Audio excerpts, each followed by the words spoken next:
Viewers, before we dive into today's emotional story, remember to support this channel. Hit the like button, drop a comment with your thoughts, subscribe, and turn on the notification bell so you never miss any of our powerful stories. Now, imagine this: a young boy in an orphanage, unwanted and overlooked. One woman, a poor black woman, walked in and decided he was worth loving.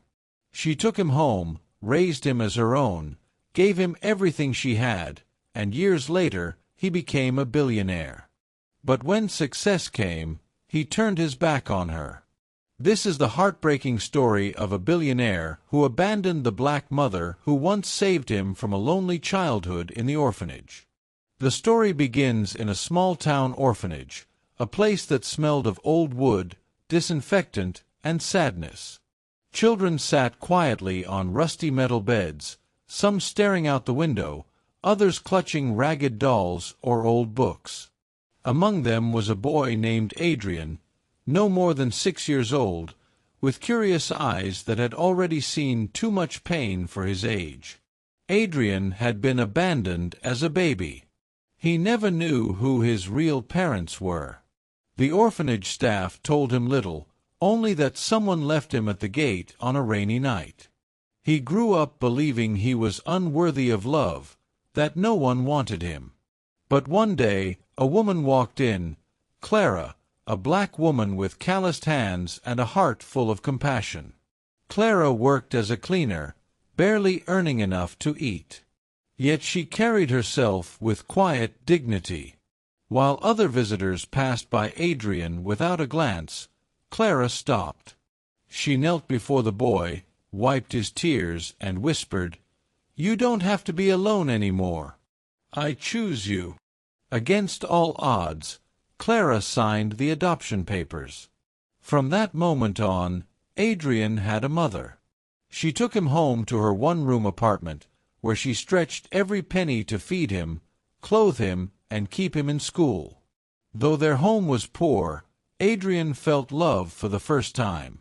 He often clung to Clara's arm and said, "Mama, one day I'll buy you a big house. You'll never suffer again." Clara smiled and replied, "I don't need a big house, Adrian. All I need is you to remember where you came from and never let your heart grow cold." Life with Clara was never easy. She woke up before sunrise each day to clean offices, scrub floors, and wash clothes for wealthy families in town. By the time Adrian opened his eyes, she was already gone, leaving him a small plate of rice or bread to eat before school. Clara had little, but she gave Adrian everything. She patched his school uniforms with needle and thread, worked double shifts to buy his books, and sometimes skipped meals so he could have more on his plate. At night, she returned home exhausted, her hands raw from chemicals and her back bent from endless work. Yet, the moment she saw Adrian waiting with his homework, her face lit up. She sat beside him, patiently helping him read, though she herself never finished school. Adrian grew up watching this sacrifice.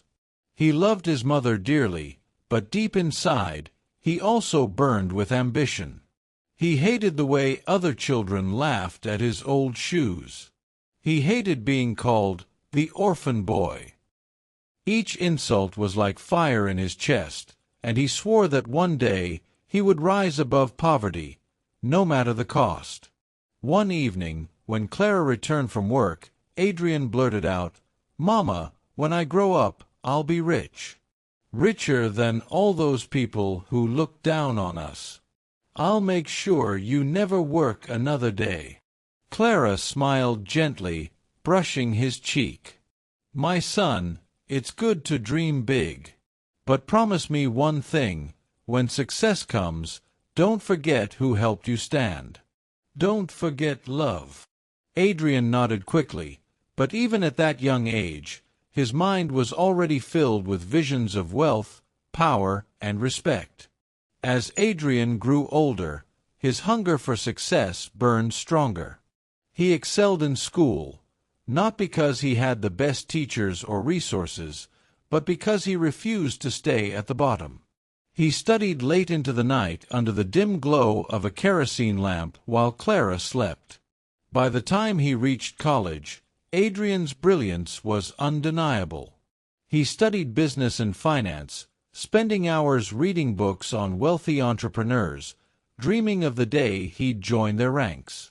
But beneath that ambition, his heart slowly began to change. He started to feel embarrassed by Clara. She would visit him at college, carrying homemade food wrapped in foil, proud to see her son achieving what she never could.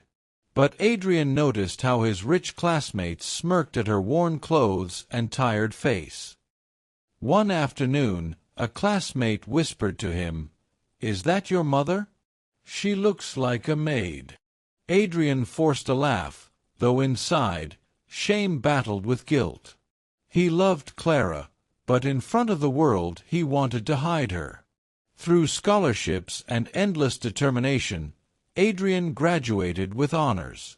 Soon after, he landed a job at a top investment firm. His sharp mind and unrelenting drive quickly pushed him up the corporate ladder. Within years, Adrian launched his own company. His risks paid off. Technology investments, real estate, and international ventures made him a billionaire before he turned 40. The boy who once had nothing now lived in mansions, drove luxury cars, and rubbed shoulders with presidents and celebrities. But the higher Adrian climbed, the further he drifted from the woman who had given him everything. Clara, still living in her modest neighborhood, waited for his visits. At first, he came often. Then, only during holidays. Then, not at all. Clara never cared for riches. All she wanted was to see Adrian, to hear his voice, and to know that the boy she raised still remembered her. But as his wealth grew, her son became a stranger. One day, after many unanswered calls, Clara decided to visit Adrian's mansion. She wore her best dress, an old but neatly ironed gown she had saved for special occasions. In her hands, she carried a small basket of his favorite food, jollof rice and fried chicken, just the way he loved it as a boy. At the gates of the mansion, the security guard stopped her. "Who are you?" he asked sternly. Clara smiled warmly. "I'm his mother."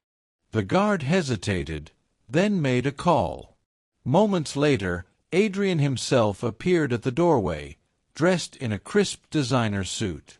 For a second, their eyes met, and Clara's face lit up with joy. "Adrian, my son," she called out. But Adrian's face was cold. He glanced at the guards and said, "I don't know this woman. Send her away." Clara froze, her hands trembling as the basket nearly slipped from her grip. "Adrian, it's me. Your mother. The one who took you from the orphanage. Don't you remember?" Adrian's jaw tightened. "I don't need the past following me. I'm not that orphan boy anymore. Leave before you embarrass me further." Tears welled in Clara's eyes as the guards gently but firmly pushed her back. She tried to speak, but her voice cracked under the weight of betrayal. She had worked, sacrificed, and prayed for this boy, only to be denied at the very gates of his success. Inside, Adrian turned away quickly, trying to bury the guilt that clawed at his heart. To him, admitting Clara as his mother was admitting to the world that he came from nothing. And he wasn't ready for that. That day, Clara walked home slowly, clutching the basket of food to her chest. She whispered softly, "Lord, I did my part. The rest is in your hands." For a while, Adrian lived as though nothing had happened. He ignored the image of his mother's tear-stained face, burying himself in luxury, parties, and business deals. The world saw him as untouchable, a billionaire genius. But life has a way of humbling even the mighty. Adrian's empire began to crack when a massive investment turned sour. A global scandal shook the financial markets, and many of his businesses were tied to it. Overnight, his company's stock plummeted. Investors pulled out. Lawsuits piled up. The media, once praising him, now tore his name apart. Headlines called him the fallen mogul. Former friends stopped answering his calls. The glamorous women, the powerful politicians, the business partners, everyone disappeared. For the first time in years, Adrian was alone. Truly alone. He sat in his lavish penthouse, staring at the city lights with a glass of whiskey in hand. His mind replayed his mother's words, "Don't forget where you came from. Don't forget love." Guilt gnawed at him. He remembered her walking away from his mansion with that small basket of food, rejected and humiliated. He had chosen pride over love, and now pride had destroyed him. One evening, he drove back to the old neighborhood where Clara lived. His luxury car looked out of place among the small, crumbling houses. When he knocked on the door of her one-room apartment, no one answered. Neighbors told him Clara had fallen sick months ago, and that she no longer lived there. Adrian's heart sank. For the first time, the billionaire who once thought he could buy the world felt powerless. While Adrian was chasing wealth, Clara lived her life quietly in the same small neighborhood. After the painful rejection at his mansion, she never tried to visit him again. She told her neighbors, "If my son is too high to look down at me, then I will keep looking up to God." Clara's health began to weaken. Years of hard labor had taken a toll on her body. Still, she never begged, never complained. She baked small loaves of bread to sell at the market, and children in the neighborhood loved sitting by her side to hear her stories. When asked why she never cursed Adrian for abandoning her, Clara would simply smile and say, "A mother's heart doesn't stop loving, even when it's broken. My prayer is that one day his eyes will open." In her loneliness, she found strength in faith. Every night, she whispered prayers for Adrian's safety, even though he had turned his back on her. She prayed not for riches, but that he would one day remember love. Her dignity and kindness became her crown. While Adrian's world of luxury was crumbling, Clara's spirit remained unshaken. She had raised him with nothing but love, and even without his gratitude, she stood tall in humility. But time was running out. Clara's health declined faster, and soon she was confined to a small hospital bed, her body frail but her spirit still radiant. Neighbors often visited, bringing flowers or singing hymns, because even in her suffering, Clara was the kind of woman who lifted others. Adrian's empire had collapsed almost completely. Once surrounded by cameras, flashing lights, and admiration, now he lived in silence, haunted by regret. He had money still, though far less than before, but wealth no longer gave him peace. The only thought that consumed him was his mother.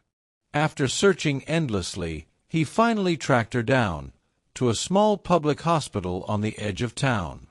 The moment he walked into the dim, quiet ward, his chest tightened. There she was, Clara. Frail, thin, her once strong hands now trembling against the bedsheets. Yet even in her weakness, her face carried a peace he hadn't known in years. Tears filled Adrian's eyes as he slowly approached her bed. For the first time in decades, the mighty billionaire looked like a lost child again. He knelt beside her and whispered, "Mama, forgive me." Clara opened her eyes slowly. For a moment, silence filled the room. Then, the faintest smile touched her lips. "Adrian, my boy, I never stopped loving you." Adrian broke down, clutching her hand, sobbing uncontrollably. He begged for more time, but Clara's voice was weak. "I told you once, never let your heart grow cold. But even when you forgot me, I prayed for you every night. A mother's love never dies." Those were her last words. Clara closed her eyes, her breathing slowed, and in the arms of the very son who had once rejected her, she passed away. Adrian wept like a child, the weight of his choices crushing him. The cameras, the business world, the luxury cars, none of it mattered anymore. The only woman who truly loved him was gone. At her funeral, neighbors and children from the community gathered to honor Clara. They spoke of her kindness, her strength, her unshakable faith. Adrian stood among them, dressed simply, no longer the proud billionaire, but a broken son. He gave a speech through tears. "I built empires, but I destroyed the only kingdom that mattered, my mother's heart. Learn from my mistake. Never abandon the ones who loved you when you had nothing." The crowd wept with him. And from that day, Adrian vowed to live differently. Not for riches, but for love, for compassion, and in memory of the woman who saved him from the orphanage long ago. And that, dear viewers, was the heartbreaking story of a billionaire who turned his back on the very woman who saved him from the orphanage, only to realize too late that no amount of money can replace a mother's love. Let this be a reminder to us all. Never forget the people who were there for you when you had nothing. Riches may fade, but love and family are priceless. If this story touched your heart, please support this channel. Hit the like button, share your thoughts in the comments, subscribe, and turn on the notification bell so you never miss another powerful story like this one. Until next time, stay inspired, stay grateful, and always remember where you came from.